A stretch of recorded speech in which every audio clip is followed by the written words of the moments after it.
वनवास का समय था। चित्रकूट का शांत और पावन वन, जहां मर्यादा, संयम और धर्म के साथ श्रीराम और माता सीता जीवन व्यतीत कर रहे थे।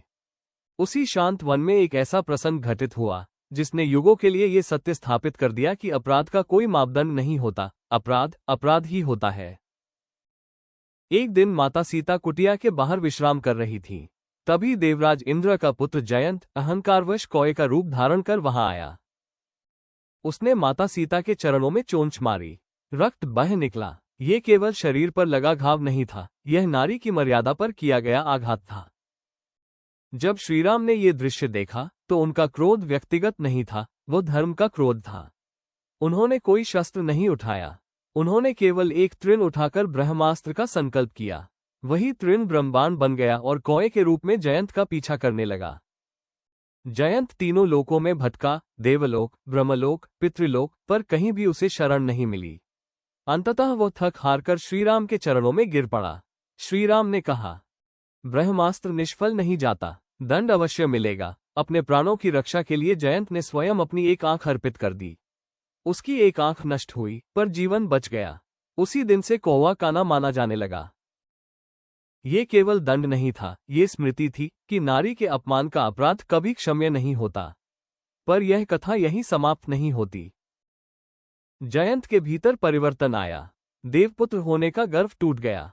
उसने जाना कि धर्म के सामने पद, शक्ति और कुल सब तुच्छ है। श्रीराम ने उसे केवल दंड नहीं दिया, उसे बोध दिया। माता सीता ने करुणा दिखाई, पर अपराध को उचित नहीं ठहराया। चित्रकूट का वन फिर शांत हो गया, पर उस शांति में एक चेतावनी स्थायी हो गई। मर्यादा भंग करने वाला चाहे कोई भी हो, दंड से नहीं बच सकता।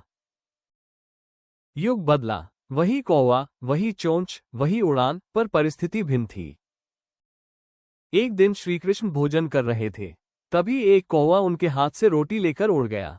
लोगों को ये दृश्य हास्यास्पद लगा, वे हंस पड़े। पर श्रीकृष्ण की आंखों से आंसू बह निकले। न कोई बाण, न कोई क्रोध, केवल करुणा। लोगों ने आश्चर्य से पूछा, जो स्वयं माखन चुराते हैं, वे आज रोटी जाने पर क्यों रो रहे हैं? श्रीकृष्ण ने कहा, ये चोरी आनंद से नहीं, भूख से हुई है।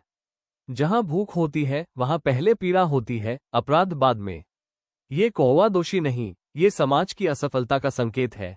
कृष्ण इसलिए रोए क्योंकि किसी जीव को विवश होकर छीनना पड़ा। यही धर्म के दो स्वरूप प्रकट होते हैं। राम के सामने जो आया वो अहंकार से जन्मा अपराध था, इसलिए दंड अनिवार्य था। कृष्ण के सामने जो आया वो भूख से उपजा कृत्य था, इसलिए करुणा स्वाभाविक थी। कौवा दोनों कथाओं में उपस्थित है।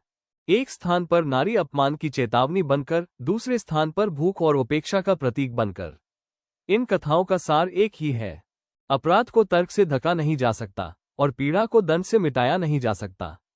जहां अपराध है वहां न्याय आवश्यक है। जहां भूख है वहां करुणा अनिवार्य है।